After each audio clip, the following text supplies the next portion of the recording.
Você lembra dessa declaração do Se tiver que botar um Felipe? jogador da base, eu vou botar. Se fosse realmente esse grande zagueiro, não teria saído do Vasco. Você gosta dele, eu não gosto. Ele apareceu 3, 4 propostas. O jogador não quis sair, é um direito meu escolher quem faz parte do grupo do Vasco. Ele disse que era direito dele escolher quem fica no elenco, mas agora tudo mudou. Tem algo errado acontecendo nos bastidores do Vasco, e ninguém tá falando sobre isso. Um dos nomes mais respeitados da história do clube tá irritado, perdeu espaço internamente e tomou uma atitude que pegou todo mundo de surpresa. Você vai descobrir agora por que Felipe Maestro anda cada vez mais distante do futebol profissional do Vasco e o que isso tem a ver com o futuro do clube. E tem mais. No final do vídeo vamos revelar o que pode ser o início de uma saída em massa no elenco cruzmaltino. Então assiste até o fim, porque o que está acontecendo nos bastidores pode mudar tudo nos próximos dias. Já deixa o like, ativa o sininho e comenta. O que você faria no lugar do Felipe? Agora, bora entender essa história completa com Jorge Nicola. Preciso contar uma informação exclusiva sobre o Vasco. Felipe Maestro anda chateado com sua situação no Cruzmaltino. Até um tempo atrás, antes da contratação do Fernando Diniz, o Felipe tinha enormes poderes no departamento de futebol. Cuidava da base, mas também e principalmente do futebol profissional. Todas as contratações partiam de indicação dele. Marcelo Santana, ou então diretor executivo de futebol, só era um negociador, mas quem escolhia os atletas que seriam contratados pelo Vasco era o Felipe Maestro. Essa situação começa a mudar com a queda do Marcelo Santana e se torna radicalmente contrária com a chegada do Fernando Diniz. Nesse momento, o Felipe segue como diretor técnico, mas cuidando da transição entre base e profissional. Ele não palpita e tem bem poucos poderes no time de cima. Para completar, o Felipe também muito irritado com uma série de críticas em relação à presença do seu filho na base, o Lucas Loureiro, jogador de 20 anos. Felipe pediu a rescisão do contrato desse atleta e o levou para o Estrela Amadora de Portugal. É só importante registrar que Felipe e Pedrinho têm uma amizade de longa data, mas, a julgar pelos últimos acontecimentos, dá para dizer que houve um distanciamento entre as partes. Bom, quero falar sobre saída, né? Hoje terá uma reunião. A princípio o Vasco se prepara hoje ou durante essa semana, tá? Uma reunião para fechar acordo de saída do Vasco. A tendência é que Vasco e Puma Rodrigues busquem um acordo para rescisão imediata.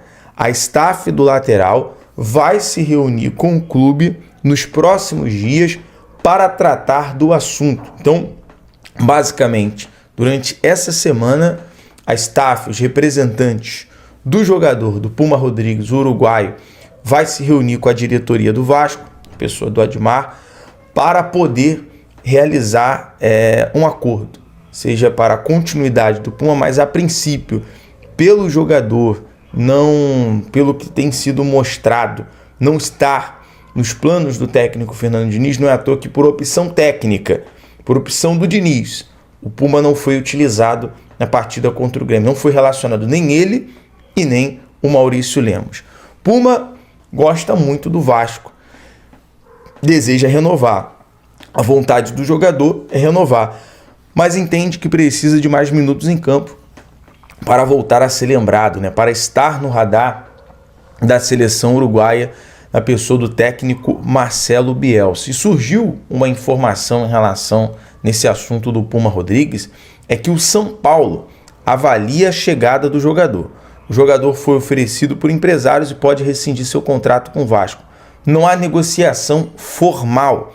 O tricolor esperaria a rescisão para contratá-lo como passe livre. O Puma, com o contrato terminando agora no final do ano, ele pode sair de graça. A informação do Alexander, jornalista que cobre o dia a dia do tricolor paulista. Então, informação aí que o São Paulo já está de olho, né, nessa possível saída do Puma Rodrigues do Vasco. O Vasco que já demonstra ali um substituto para o Puma Rodrigues, né? O Vasco acabou desistindo de emprestar o lateral direito Paulo Ricardo, o Paulinho para o Volta Redonda, né? O jogador estaria buscando mais minutos, experiência no time jogando pela Série B, pelo Volta Redonda. O jogador teve que retornar às pressas da cidade do Aço, retornou ao Rio de Janeiro no último final de semana para se apresentar ao Vasco, né? E nesse momento foi um pedido do técnico Fernando Diniz, o retorno justamente por não estar satisfeito com o rendimento do Puma Rodrigues no treinamentos. Então, uma informação aí muito importante. Bom, e aí, galera, entra uma seguinte situação.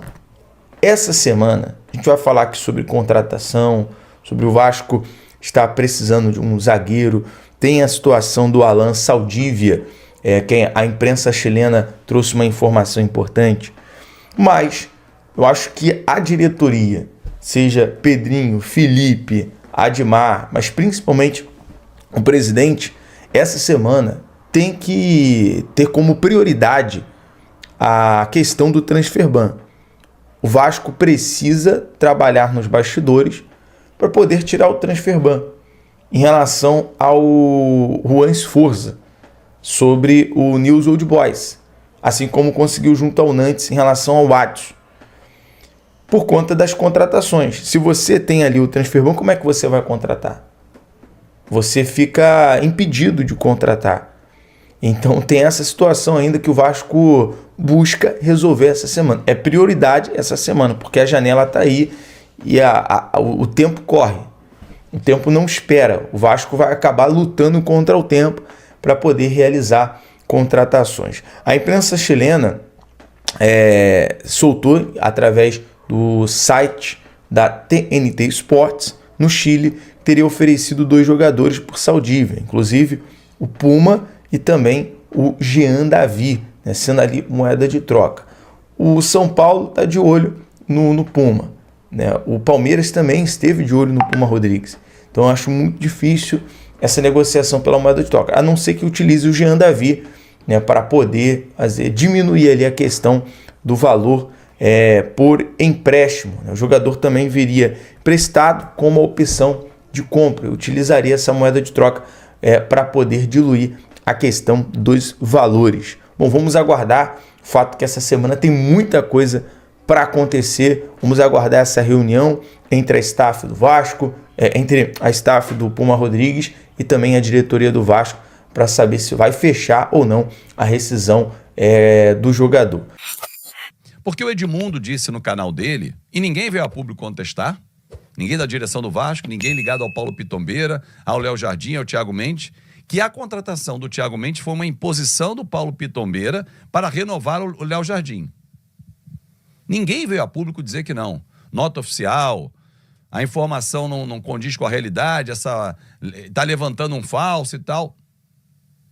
Então a gente fica com a versão do Edmundo. Aí a gente vem no Fábio Melo, que é um empresário da bola, que fala exatamente sobre isso. O Vasco deve, não paga, propõe pagar lá na frente com um deságio de 90%, ainda me procura para levar um jogador que é meu. Será que só o Pitombeira está recebendo? E por isso a gente fica até nas mãos de um empresário só? Não sei. Porque assim, é tudo muito estranho. As contratações feitas, tecnicamente, deixam muito a desejar, muito mesmo, muito a desejar. E a gente não enxerga um futuro, né? Qual é o futuro que a gente enxerga para esse time?